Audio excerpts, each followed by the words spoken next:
La historia de nuestros pueblos se cuenta a través de arte y sus diferentes formas de expresión, tales como la literatura, la danza, la pintura, la fotografía, el teatro y el cine. Bienvenidos a una nueva edición de Prisma la Cultura que nos ilumina, una producción conjunta entre Telesur y CGTN en español. En la próxima media hora haremos un pequeño recorrido por la cultura milenaria de China y por la diversidad cultural de América Latina. Soy Pan Jingjing y desde nuestro estudio en Beijing nos conectaremos con nuestra compañera Yerani Flores, quien se encuentra en Caracas, Venezuela. Hola Yerani, un gusto saludarte. ¿Cómo estás? Hola Jingjing, un gusto coincidir en este espacio. Reciban nuestro afecto desde la sede de Telesur en Caracas y con un saludo para la prosperidad común.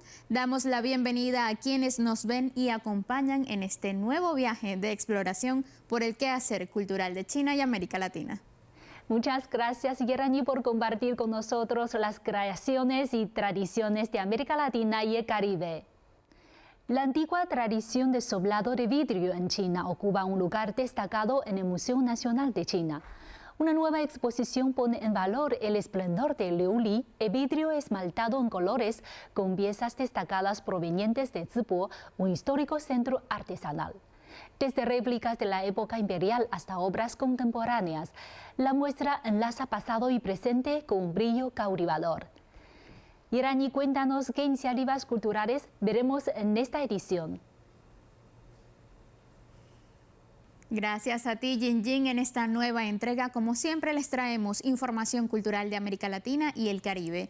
En México se celebró la 40ª edición del Festival Internacional de Cine en Guadalajara, consolidándose como un evento clave en Latinoamérica. Con Portugal como país invitado de honor, el festival ofreció una amplia muestra de cine, enriqueciendo el intercambio cultural. Además, ofreció exposiciones interdisciplinarias y rindió homenajes a figuras destacadas como Dolores Heredia y Daniela Vega, celebrando su impacto en la cultura. Y en Colombia se realizó la 41ª edición del Festival Folclórico, un evento que celebra la vibra cultural de ese país. Reunió una programación cultural diversa con más de 60 actividades que incluyeron desfiles y conciertos y muestras gastronómicas, todas resaltando la riqueza y vitalidad del folclor nacional. Ahora descubramos estas historias en los siguientes reportajes. Una nueva exposición en el Museo Nacional de China ofrece un fascinante recorrido por el universo del Liu Li.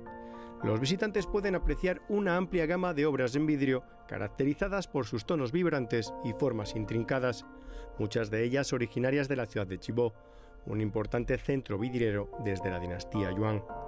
Allí los minerales locales han sido transformados durante siglos por artesanos expertos en piezas decorativas llenas de luz. Entre los objetos más destacados se encuentra una réplica moderna en vidrio de una corona imperial con dragón y fénix. El diseño original, que perteneció a la emperatriz Xiaoduan de la dinastía Ming, es célebre por su ornamentación detallada y su fina manufactura. La exposición también establece comparaciones entre el vidrio antiguo chino y piezas de la antigua Roma y de la Persia sasánida. Esta presentación paralela resalta tanto los contrastes como los vínculos en materiales y técnicas entre Oriente y Occidente. Con más de 180 obras de vidrio, históricas y contemporáneas, la muestra recorre la evolución del arte vidriero en China, rindiendo homenaje al legado de una tradición milenaria junto a la creatividad de los innovadores actuales. La 10ª Bienal Internacional de Arte de Beijing se celebrará en diciembre en el Centro de Exposiciones de Beijing, la capital china.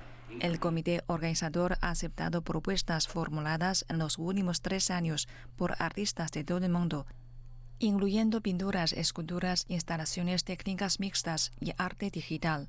El tema de este año, Coexistencia, destaca el desarrollo, la paz, la armonía y la prosperidad compartida entre la humanidad y el medio ambiente natural.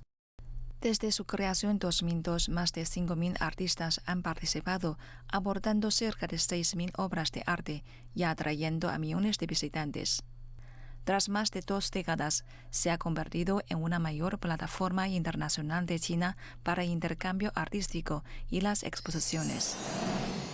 El Festival Internacional de Cine en Guadalajara celebró su 40ª edición, consolidándose como uno de los eventos cinematográficos más importantes de Iberoamérica. La celebración destacó por su diversidad y la alta calidad de las 114 películas en competición, con Portugal como país invitado de honor.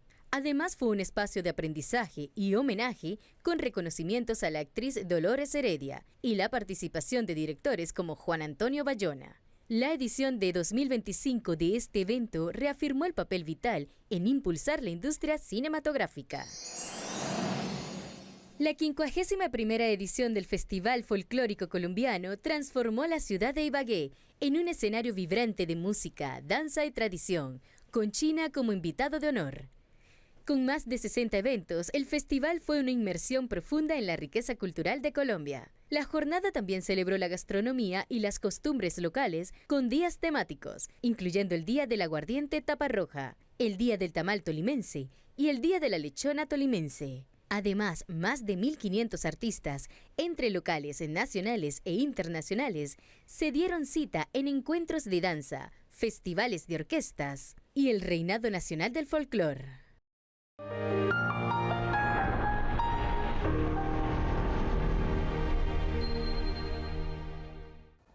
Saludos, ya estamos de regreso. Ahora conozcamos a nuestro personaje prisma de este episodio. Para esta entrega, el equipo de producción de Telesur entrevistó al Grupo Cultural Yuyachkani de Perú, una institución independiente fundada en 1971. Renovando la escena peruana, postulando a un teatro inclusivo y de la memoria que muestra la gran diversidad del país. Yerani, cuéntanos un poco más. Sí, Jinjin, en esta ocasión les queremos presentar al Grupo Cultural Yuyachkani de Perú. Sus obras y su pedagogía están dirigidos y relacionados con la sociedad y la diversidad cultural peruana, involucrando en un acto reflexivo y apasionante al espectador.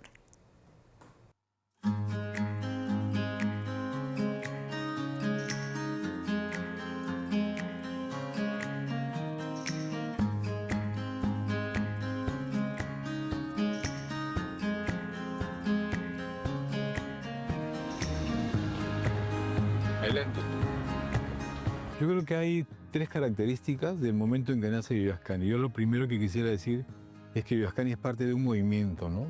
Un movimiento social, artístico, latinoamericano que insurge en los años 70 y que tiene todo el eco que viene de la Revolución Cubana, de Mayo 68, de los gobiernos reformistas en América Latina, del cinema nuevo brasilero, del Ucamao en Bolivia, de la nueva canción chilena, etcétera, etcétera. Entonces, en ese contexto surge el grupo como una categoría alternativa para crear el teatro. Entonces, de esa relación entre teatro de grupo y creación colectiva surge un nuevo actor, una actriz que se hace responsable por lo que dice y hace en el escenario.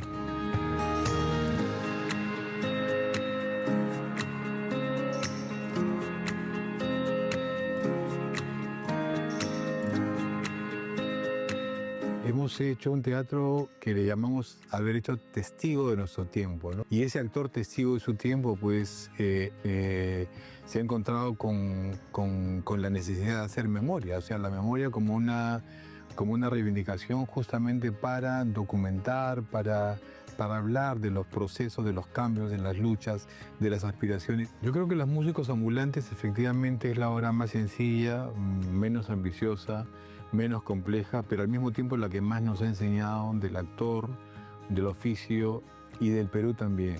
Del Perú en el sentido de encontrar que ese es un país diverso, un país que en ese reconocimiento de su diversidad, no como un problema, sino como una gran posibilidad de articuladora. Entonces, más bien nuestro teatro refleja esa necesidad de completarnos, de mirarnos de manera integral en lo que somos como país múltiple.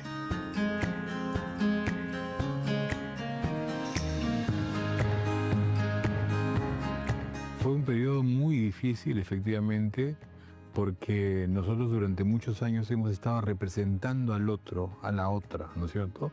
pero cuando el primer testimoniante de la Comisión de la Verdad durante las audiencias públicas para dar cuenta del conflicto armado interno que vive el Perú, yo siento que cuando hablaron ellos con voz propia, cancelaron muchas representaciones no solicitadas en lo político, en lo artístico, en lo cultural en general. Entonces eso fue un quiebre muy fuerte para nosotros como grupo, y lo que hicimos es convertir en esa, sacamos todo ese espacio de butaquería y convertimos esa sala en como un gran archivo, un centro de documentación, archivo, ¿no? Donde los espectadores no tenían estas butacas, no tenían dónde sentarse, sino tenían actores y documentos, ¿no? Era un compartir. Yo creo que nunca le hemos tenido miedo a las crisis. Yo creo que las crisis han movido nuestra creación. Las crisis han sido oportunidades, pero esta posiblemente ha sido la crisis más grande, ¿no? Y cuando hay crisis, pues uno también inventa herramientas para enfrentar las crisis. Entonces esa documentación, ese archivo, ese poner el cuerpo para que en el cuerpo también presente y represente toda la complejidad del conflicto armado interno, ha sido un gran periodo de aprendizaje. La obra se llama justamente sin título Técnica Mixta.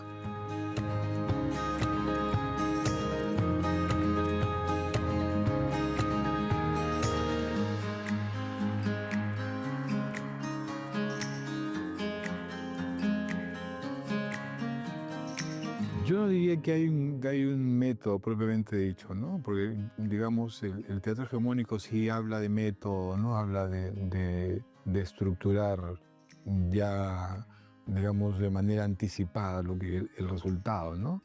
Nosotros somos un grupo que está en permanente cuestionamiento e investigación, intentando hacer, digamos, confluir la herencia cultural tanto de las culturas originarias como las culturas que vienen desde la lengua, el texto escrito, ¿no? Desde digamos, de lo que significa la literatura dramática, ¿no? Pero hay una teatralidad, no le llamo teatro, sino hay una teatralidad de las culturas originarias que están presentes desde la época prehispánica, ¿no? Digamos, podríamos hablar de las teatralidades de las culturas originarias que no están reconocidas como parte de esos campos de teatralidad. Entonces, en ese camino de completarnos, de mirarnos de manera integral, nosotros usamos otras formas de la narrativa que está en el cuerpo, que está en la danza, que está en la música, que está en el mural, que está en el telar, que está en la máscara, efectivamente, ¿no? Que son otras escrituras que dan cuenta también de nuestro tiempo, ¿no? Y yo siento que eso es un desafío tremendo y muy interesante porque nos permite jugar con muchas posibilidades.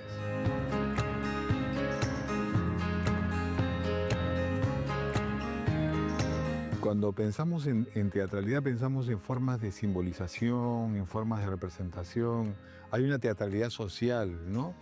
Que está antes de la teatralidad teatral, que es la teatralidad propiamente del oficio.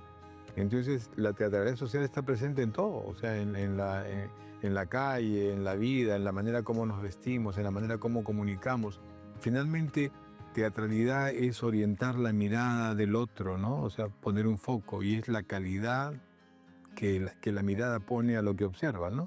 Entonces yo prefiero hablar de teatralidad porque hablar de teatralidad me lleva a muchas posibilidades de comunicación, muchísimas. Entonces yo pienso el teatro como un acontecimiento, antes que como algo que está hecho para ser al frente y es observado por un espectador pasivo.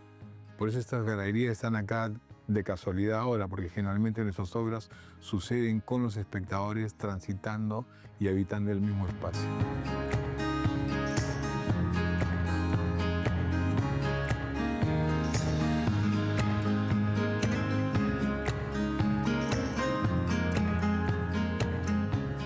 Yo pienso que es importante ver el teatro no como una práctica que se hace en un espacio cerrado, sino yo no me imagino, por ejemplo, la historia de Vivascán ni de los grupos de la América Latina en un espacio cerrado sin relación con el mundo de afuera, ¿no? Entonces yo creo que ese vínculo con los movimientos sociales son los que enriquecen nuestro teatro y pienso que seguir en ese camino, en esa manera de entender algo como poner el cuerpo fisiológico, pero al lado también del cuerpo social en un momento de energía transformadora, me parece que es fundamental. Ahora, no es un mensaje que yo lo lanzo, sino que eso es una cosa que está dada felizmente, ¿no? O sea, hay un movimiento vivo, activo, que está en esa dinámica en la cual yo me siento parte.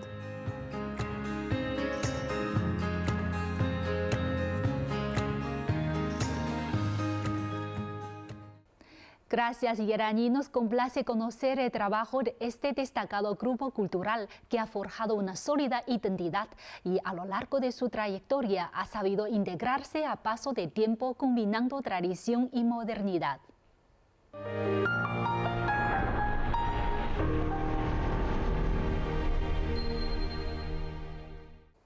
Con 7 es justo, con 8 ideal y con 9 ya sobra. Así se dice en el mundo de teatro de sombras en China. La expresión alude a equilibrio sobre el escenario. 8 personas permitan una puesta en escena fluida. Con 7 falta apoyo, con 9 alguien queda ocioso. Pero como en todo arte, también hay excepciones. Entre las 3 principales escuelas de teatro de sombras chinas, Taishan, Huashan y Tangshan, existe una variante singular. En el programa de hoy nos acercamos a maestro Fan Zheng'an, heredero de 6ª generación de teatro de sombras de Taishan y maestro artesano reconocido de la provincia de Shandong, para conocer su historia.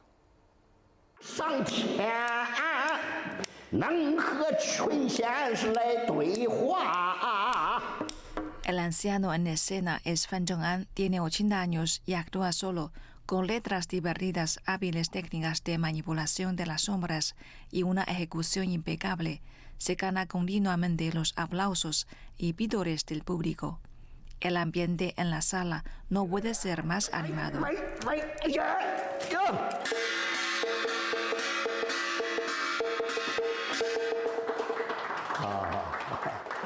都说啊，现在年轻人呀，对咱这些么老的玩意儿啊，这老的文化不热爱，不欣赏。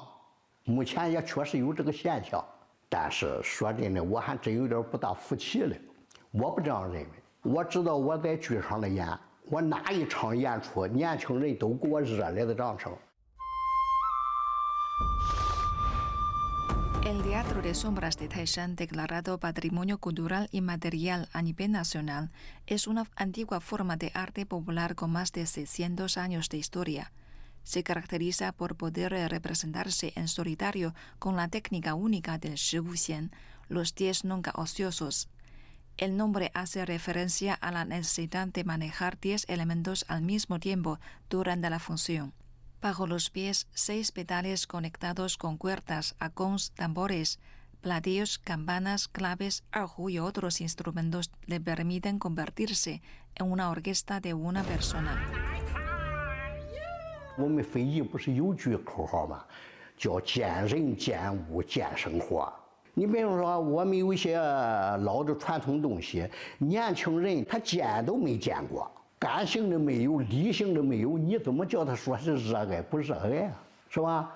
要想扭转年轻人的这种看法，那只有我们这些传承人，你多干活去，多演多看，肯定有新的气象。 Desde que con solo 8 años vio por primera vez una función de teatro de sombras en 1953. Fan Zheng'an quedó fascinado. Quiso aprender, pero su maestro, Liu Yufeng, lo rechazó al principio por ser demasiado pequeño. 实际在他收我之前呢，我一直和他在那里乱缠硬磨，弄了好几年，啊，因为他平常演出的时候，我得买票，我进不去，人家那时候也不让我进，都想了什么很多办法。 在墙上挖窟窿，哎，藏到凳子底下，哎，这个装别人家大人的孩子，反正就一个目的，我的想法进去看皮影去。在这个过程当中呢，和我老师就越来越熟悉了。所以后来呢，到什么程度呢？有时候他出去演出，上你们到农村演出，说喊着我的小名，小二，你晚上有空吗？ 有空啊，来帮我拿东西，咱上省庄演出去，说到这个程度了。 En 1958, Fan Zhong'an cumplió su sueño de ingresar en la Compañía Local de Artes Escénicas y se convirtió oficialmente en discípulo de Liu Yifeng, con quien inició un aprendizaje sistemático del teatro de sombras. Nunca olvida que durante la ceremonia tradicional de iniciación, su maestro le enseñó que no se puede empezar sin terminar y que debía tomarse su arte en serio. Desde entonces fue afianzando paso a paso sus habilidades, desde la fabricación de las marionetas hasta la interpretación musical, la escritura de guiones, el canto y la manipulación en escena. 师傅说：“他说你尽管当兵了，但是咱这个十不县这个老玩意儿，可是在泰山上流传了几百年了。我一共收了8个徒弟，中间走了7啊，就剩下了你自己。你师爷这一棒已经交到我手里了，我这一棒已经交给你了，你这一棒交给谁？这可是我最大的一个心事。” 当时我说了，师傅，尽管我当兵了，但是我相信我这一行，咱这个十不县这个演唱到哪里都能用得着。只要有机会，我一定坚守发挥。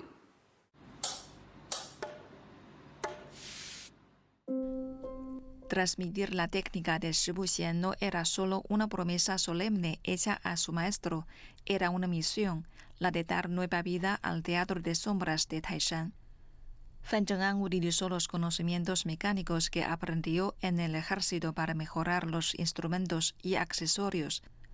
Logró trasladar varios instrumentos de percusión a los pies, liberando las manos para poder manipular los títeres y tocar el arjo al mismo tiempo. Con práctica incansable y muchas pruebas, perfeccionó la coordinación entre pies y manos y terminó dominando al fondo el arte de Shibu Xian. En sus 6 años en el ejército también profundizó su comprensión del teatro de sombras. Había que adaptarlo a los tiempos. Después del ejército empezó a trabajar por cuenta propia, pero nunca dejó atrás su pasión.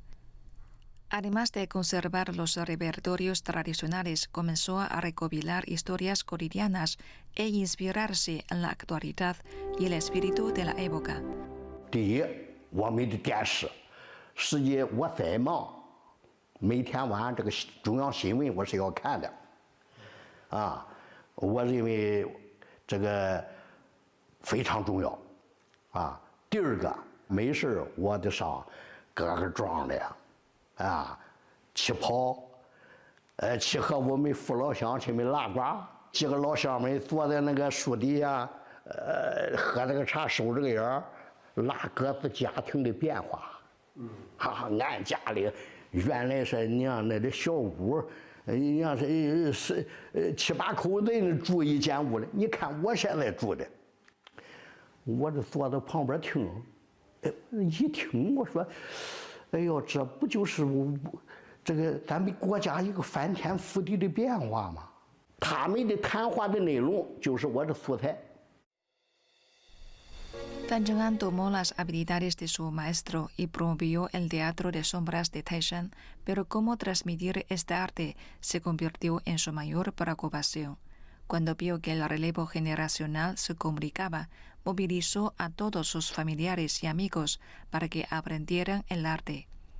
En su casa, cada miembro debía aprender sobre el teatro de sombras, incluida su nieta que todavía iba a la escuela primaria.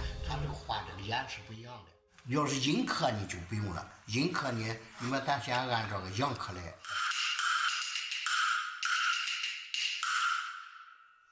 你这样，你把前面那一部分瞧瞧。